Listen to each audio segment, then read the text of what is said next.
ચોંકાવનારી માહિતી એ પણ સામે આવી રહી છે કે રિમાન્ડ દરમિયાન નકલી ઈડી ઓફિસર અબ્દુલ સત્તારે પોલીસ સમક્ષ મોટો ખુલાસો કર્યો। આરોપી અબ્દુલ સત્તારે પોલીસ સમક્ષ મોટી કબૂલાત કરતા તોડબાજીના રૂપિયા આમ આદમી પાર્ટીને આપ્યા હોવાનો તડાકો કર્યો છે। એટલું જ નહીં, અનેક વખત આમ આદમી પાર્ટીના નેતાઓને રૂપિયા પહોંચાડવામાં આવ્યું હોવાની વાત પણ આરોપી અબ્દુલ સત્તારે કરી। તો હજુ પણ અબ્દુલ સત્તાર છે પોલીસ રિમાન્ડ પર, ત્યારે વધુ માહિતી પણ સામે આવી રહી છે। હજુ અબ્દુલ સત્તાર પોલીસ રિમાન્ડમાં છે અને તેણે કબૂલાત કરી કે જે રૂપિયા હતા તે આમ આદમી પાર્ટીને પહોંચાડવામાં આવતા હતા। તોડબાજીના રૂપિયા આપમાં આપ્યા હોવાની પણ કબૂલાત કરી। આજે મેં એટલે માટે ટ્વીટ કરી છે કે આ જ આરોપી જે ઈડીના છે, આમ આદમી પાર્ટીના કોઈ હોદ્દેદાર નથી। આમ આદમી પાર્ટી પાસે હોત તો સસ્પેન્ડ કરી દે, પહેલા જ મેં કહ્યું હતું, અને ગુનેગારો છે ને ફાંસીએ લટકાવવો જોઈએ, કોઈ પણ હોય। પણ એમના આજે મેં ફોટો ટ્વીટ કર્યા છે, જે સાંસદ છે ભાજપના અને ભાજપના સંગઠનમાં પણ બહુ મોટો હોદ્દો ધરાવે છે, એમની સાથે એમના ફોટો છે, પોલીસ અધિકારીઓ સાથે ફોટો છે, પોલીસના આઈપીએસ અધિકારીઓ સાથે ફોટો છે। તો એનો અર્થ શું થયું ભાઈ હર્ષભાઈ? આ તમારી કઈ ગેમ તો નથી ને? આ ખરેખર થઈ શું રહ્યું છે? તમે બદનામ કરો છો આમ આદમી પાર્ટીને અને નકલી ઈડી વાળા તો તમારે ત્યાં બધા ભેગા થઈ રહ્યા છે, એટલે આ ભાજપનો જ સભ્ય છે કે શું? ભાજપે આનો ખુલાસો કરવો જોઈએ। ભાજપને દર વખતે અત્યારે માની લો કે બળાત્કારીઓ પકડાય છે તો ભાજપ સાથે પકડાય છે, ટોલ નાકાવાળા ભાજપ, નકલીવાળા ભાજપવાળા હોય છે, પોંજી સ્કીમવાળા ભાજપવાળા હોય છે, એટલે તમને એમ થયું કે આ બધા બદનામ ભાજપ જ થઈ રહ્યું છે, ચાલો ખોટો એક આરોપ કરી દઈએ આમ આદમી પાર્ટી પર। એવું તો નથી ને? આ બહુ ખોટી બાબત છે। તમારે સાંસદ સાથે એમના ફોટો છે, તમારે ખુલાસો કરવો જોઈએ કે એમના સાથે શું સંબંધ છે, અને આનો જવાબ તમારે આપવો જોઈએ। જ્યારે નકલી ઈડી બની અને આમ આદમી પાર્ટીનો મહામંત્રી પકડાતો હોય કચ્છનો, ત્યારે ઈસુદાનભાઈ લાજવાની જગ્યાએ ગાજી રહ્યા છે। એ વ્યક્તિ પોતે કબૂલાત કરે છે કે જે હું નકલી ઈડી બનીને પૈસા ખંખેરતો હતો એના 10% ભાગ હું આમ આદમી પાર્ટીના નેતાઓને આપતો હતો ગુજરાતના।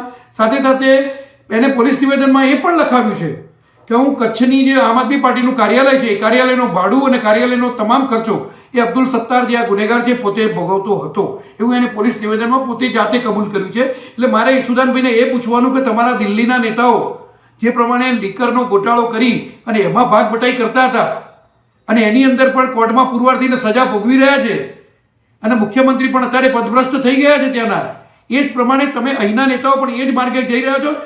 સારું છે કે પ્રજા તમને સત્તા નથી આપતી, સારું છે કે પ્રજા તમને કોઈ નેતૃત્વ નથી આપતી, નહીં તો ગુજરાતના અને ભારતના પૈસાની તમે શું હાલત કરો એ તો આખી દુનિયા જાણે છે। માત્ર પ્રમાણિકતાનો ડોળ કરવો અને પછી પ્રજાને છેતરવા અને છેતર્યા પછી લાજવાની જગ્યાએ ગાજવું એ આમ આદમી પાર્ટીના નેતાઓની ફિતરત રહી છે।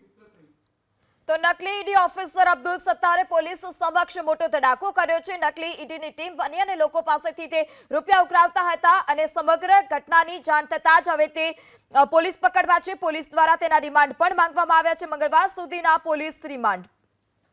દિવસ પહેલા ગાંધીધામમાં જે રાધિકા જ્વેલર્સની દુકાને ફેક ઈડીની ટીમ દ્વારા જે રેડ કરવામાં આવી હતી, એમાં એના મેઇન માસ્ટરમાઇન્ડ તરીકે અબ્દુલ સત્તાર માંજોઠી એમની જે છે સંડોવણી નીકળી છે અને જે અત્યારે બધા આરોપી 11 દિવસની રિમાન્ડમાં છે। આમાં ગઈકાલે એવું પણ એક ઘટસ્ફોટ થયો કે જે અબ્દુલ સત્તાર માંજોઠી છે એ આમ આદમી પાર્ટીના કાર્યકર છે અને અલગ અલગ ટાઈમમાં એ પાર્ટીના જે નાના મોટા કાર્યક્રમો હોય એમાં જે એમની ગેરકાયદેસર પ્રવૃત્તિઓ હતી એમનાથી જે પૈસાનું ઉપજ થતી હતી એના પાર્ટીની પ્રવૃત્તિઓમાં ઉપયોગ લેવામાં આવ્યો છે। અબ્દુલ સત્તાર માંજોઠી જે છે એમની જૂની ક્રિમિનલ હિસ્ટ્રી પણ છે, જેમાં જામનગર અને ભુજમાં એમના વિરુદ્ધમાં 302 અને 307 આઈપીસીની કલમો હેઠળ ગુના નોંધાયેલા છે। અને થોડા મહિનાઓ પહેલાં એમની ભુજ સર્કિટ હાઉસ ખાતે જે આમ આદમી પાર્ટીના આગેવાન છે ગોપાલ ઇટાલિયા અને મનોજ સોરઠિયા એમની સાથે મિટિંગ પણ થઈ હતી। આ અબ્દુલ સત્તાર જે છે પોતે નિવેદનમાં આ અલગ અલગ વસ્તુઓ બધી જણાવી છે અને આવનારા સમયમાં એમના જેટલું મની ટ્રેલ છે, જે એમના ફાઇનાન્શિયલ ટ્રાન્ઝેક્શન અને એકાઉન્ટિંગ છે એ બધી વિગતો તપાસવામાં આવશે અને અગર આયોને જરૂર જણાશે તો પાર્ટીના બીજા લોકોને પણ જે છે આયો દ્વારા પૂછપરછમાં બોલાવવામાં આવશે। સર, અત્યારે પોલીસ કઈ દિશામાં તપાસ કરી રહી છે? આ સમગ્ર મામલે ક્યાંક ને ક્યાંક એક સીસીટીવી ફૂટેજ પણ સામે આવ્યા છે। એમાં જે ઓવરઓલ પોલીસની જે તપાસ ચાલી રહી છે આરોપીઓ બાબતમાં, એમાં તપાસમાં બીજી વિગત પણ ખુલી છે કે જ્યારે આ આખી રેડ ચાલતી હતી એ લોકોની નકલી રેડ, ત્યારે જે અબ્દુલ સત્તાર છે આ મેઇન દુકાનને બહાર સતત એમનું મૂવમેન્ટ ચાલતું હતું અને રેડની મોનિટરિંગ પણ ચાલતી હતી અને ઓવરઓલ જે બધા લોકો અલગ અલગ જગ્યાએ જે આવી વસ્તુઓની ઓવરઓલ પ્લાનિંગ જે કરી છે એ બધી વિગતો બાબતમાં પોલીસ દ્વારા તપાસ અત્યારે ચાલુ છે. સર, આપે કહ્યું કે આમ આદમી પાર્ટીના બે મોટા નેતા સાથે એમની બેઠક ભુજ સર્કિટ હાઉસ ખાતે થઈ હતી અને આ પૈસા છે તે પાર્ટીના ઉપયોગમાં લેવાયા હતા. તો ક્યાંક ને ક્યાંક હાલ પોલીસ છે તે આમ આદમી પાર્ટીના બંને જે ગોપાલ ઇટાલિયા અને મનોજ સોરઠિયાની પૂછપરછ કરી શકે? એમાં જે હું આપને જણાવ્યું છે કે એમની મની ટ્રેલ બાબતમાં પોલીસ દ્વારા તપાસ કરવામાં આવશે અને આઈઓને જરૂર જણાશે તો એ બાબતમાં પણ જે છે પોલીસ દ્વારા પૂછપરછ કરવામાં આવશે. તો ગોપાલ ઇટાલિયા અને મનોજ સોરઠિયાનું નામ પણ સામે આવ્યું છે કે તેની સાથે તેણે બેઠક કરી હતી, જે આરોપી અબ્દુલ સત્તાર છે તેણે હાલ તે અત્યારે 11 દિવસના રિમાન્ડ પર છે. પોલીસ દ્વારા માહિતી પણ સામે આવી રહી છે કે અબ્દુલ સત્તાર 11 દિવસના રિમાન્ડ પર. અબ્દુલ સત્તાર આપનો કાર્યકર છે. સત્તાર પાર્ટીમાં પૈસા આપતો હતો તે પ્રકારની કબૂલાત તેણે રિમાન્ડ દરમિયાન કરી છે. ત્યારે તોડબાજીના રૂપમાં રૂપિયા આપમાં આપ્યા હોવાની કબૂલાત હજુ પણ અબ્દુલ સત્તાર પોલીસ રિમાન્ડ પર છે. મંગળવાર સુધીના તે પોલીસ રિમાન્ડ પર છે અને અનેક વખત આપના નેતાઓને તેણે રૂપિયા પહોંચાડ્યા હોય તે પ્રકારનું નિવેદન પણ આપવામાં આવ્યું. તો સીસીટીવી ફૂટેજ પણ અગાઉ સામે આવ્યા હતા. સીસીટીવી ફૂટેજના આધારે પણ પોલીસ હવે આગળની કાર્યવાહી કરવાની છે. તો જરૂર જણાશે તો આપના નેતાઓની પૂછપરછ પણ કરાશે તેવું પણ પોલીસ દ્વારા માહિતી સામે આવી રહી છે. અબ્દુલ સત્તારે રિમાન્ડ દરમિયાન અનેક ખુલાસા કર્યા છે, અનેક કબૂલાત કરી છે અને જેમાં તેણે કબૂલ્યું છે કે તે આપનો કાર્યકર્તા છે. જે રૂપિયા આવતા હતા તે પાર્ટીમાં આપવામાં આવતા હતા. ત્યારે આ સમગ્ર મામલે હવે રાજનીતિ પણ ગરમાઈ છે. ગૃહ રાજ્યમંત્રી હર્ષ સંઘવીએ જ્યારે સમગ્ર ઘટનાને લઈ આક્ષેપો લગાવ્યા ત્યારે આપ નેતા ઈસુદાન ગઢવીએ પણ પલટવાર કર્યો છે. તો અબ્દુલ સત્તારે પોલીસ સમક્ષ કબૂલાત કર્યાનો કચ્છ પોલીસનો દાવો છે. આપને રૂપિયા આપ્યાની કબૂલાત કર્યાનો કચ્છ પોલીસનો દાવો છે. મહત્વના સમાચાર નકલી ઈડી ટીમને લઈ કે અબ્દુલ સત્તાર પોલીસ રિમાન્ડ પર છે ત્યારે અબ્દુલ સત્તારે પોલીસ સમક્ષ કબૂલાત કર્યાનો કચ્છ પોલીસનો દાવો. આપને રૂપિયા આપ્યાની પણ તેણે કબૂલાત કરી.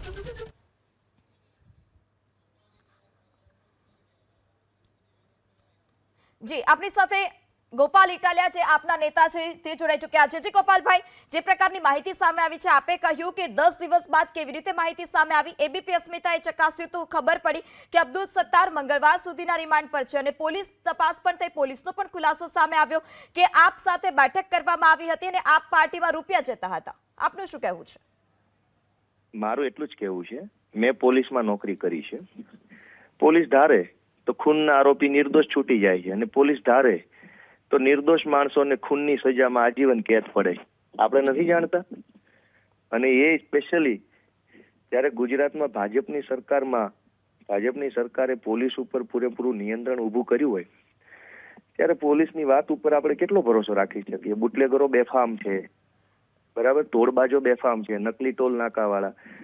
મૂળ મુદ્દો એટલો છે. પણ ગોપાલભાઈ, કચ્છ પોલીસનો એવો પણ દાવો છે કે બેઠકમાં આપ પણ સામેલ હતા, જે પ્રમાણે આરોપીએ કબૂલાત કરી તે પ્રમાણે. નહીં, પણ કોણ, એનું નામ શું, કઈ તારીખે, કઈ જગ્યાએ, કેટલા વાગે, બેઠકમાં શું ચર્ચા થઈ?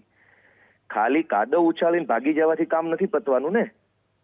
બાકી માહિતી આપો ભાઈ. તમે દાવો કરો છો કે આવું થયું છે તો આપો ડિટેલ. કઈ તારીખે, કેટલા વાગે, કઈ જગ્યાએ, કોની સાથે શું ચર્ચા થઈ?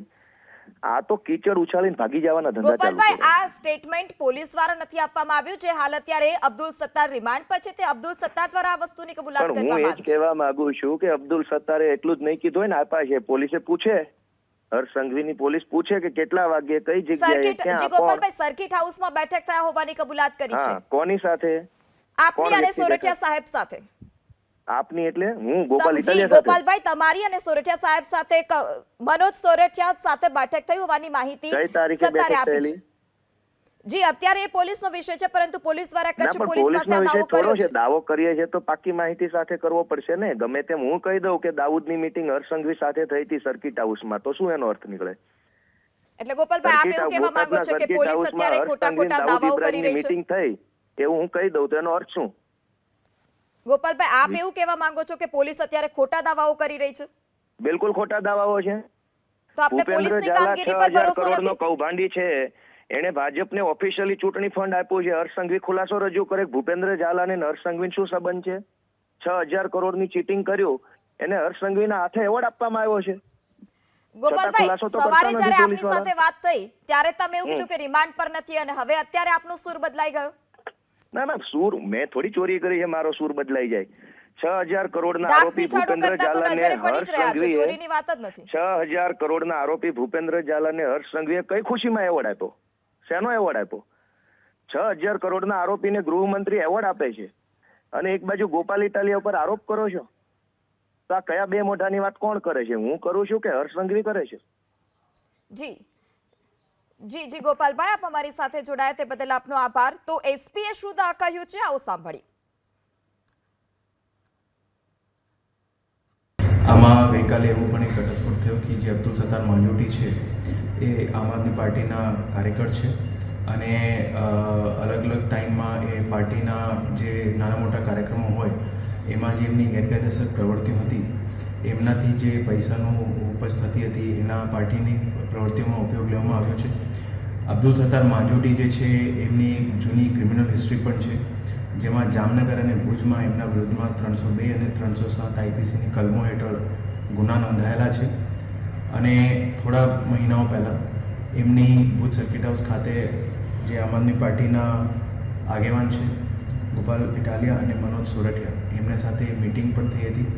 આ અબ્દુલ સત્તાર જે છે પોતે નિવેદનમાં આ અલગ અલગ વસ્તુઓ બધી જણાવી છે અને આવનારા સમયમાં એમના જેટલું મની ટ્રેલ છે, જે એમના ફાઇનાન્શિયલ ટ્રાન્ઝેક્શન અને એકાઉન્ટિંગ છે એ બધી વિગતો તપાસવામાં આવશે અને અગર આયોને જરૂર જણાશે તો પાર્ટીના બીજા લોકોને પણ જે છે આયો દ્વારા પૂછપરછમાં બોલાવવામાં આવશે.